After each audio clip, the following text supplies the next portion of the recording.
Hamilton, Kitchener and Waterloo. Speaker, again to the acting premier. The minister was given strict instructions in her mandate letter to increase transparency and accountability. But instead of ensuring Ontarians hear testimony from the people accused of wiping computers in the Premier's office, like Peter Feist and Laura Miller, the government is protecting Liberal insiders. Can the minister tell this House if her mandate letter is worth the paper that it's printed on? Deputy Premier. Government House Leader. Thank you very much, Speaker, and I thank the member opposite for the question. I think the member opposite will agree by looking at the actions of our government, by the mandate letter she suggested herself, by the legislation she was referring to earlier on in her first part of the question, dealing with government accountability and transparency, that we, under the leadership of our Premier, are taking very concrete steps to ensure that government is open, that government is transparent, that information is readily available to Ontarians.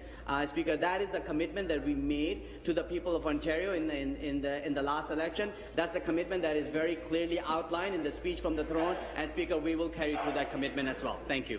Thank you. Supplementary. Again to the acting premier. The minister received a mandate letter that said, make government transparent. But instead, she's protecting Liberal insiders from testifying at the committee. Her mandate letter talks about protecting public services, but the Liberals are privatizing public services like IT and hydro utilities. And it talks about getting CEO pay under control. But the Liberals are introducing the first pay cap with no cap. And they're making last-minute changes after they got caught leaving organizations like eHealth and Mars out of the legislation. The minister doesn't seem to take her mandate letter seriously. Why should anyone else? President of the Treasury Board, Speaker. President of the Treasury Board. Thank you, Speaker. And the Premier has made it very clear she wants Ontario to be the most open and transparent province in the country. And, Speaker, that is what we're doing. And even the member opposite is referencing the mandate letters. Speaker, for the first time in our history, our mandate letters have been released publicly. The member opposite's referring fully to our mandate letters, as are other people across the province who actually are paying attention to what happens in the Ontario government.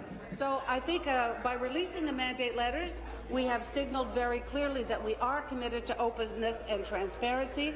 When it comes to executive compensation, just to remind anyone watching, our initial legislation covers hospitals, hydro entities, school boards, universities, colleges, CCAC, Speaker, and we're expanding to 64 more organizations. We will be introducing that amendment in committee. Thank you. Final supplementary. Well, I guess I would just say that the actions speak louder than words printed on a mandate letter. The Liberals can tell themselves they're being progressive, but this is what people actually see.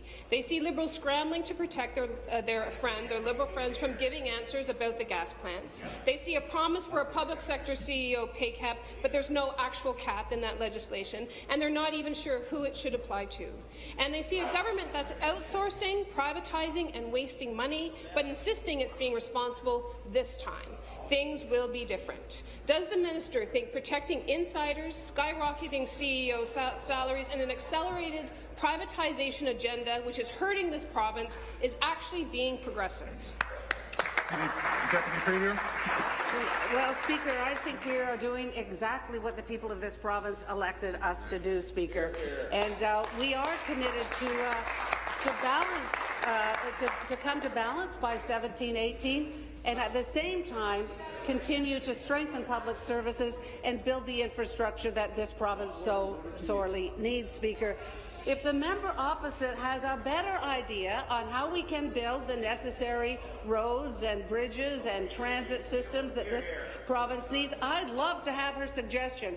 All I'm hearing is you can't do it this way, you can't do it that way, you can't do it this way, and there are so far zero constructive ideas on how we raise the significant capital required to build the infrastructure and assets that the people of this province need.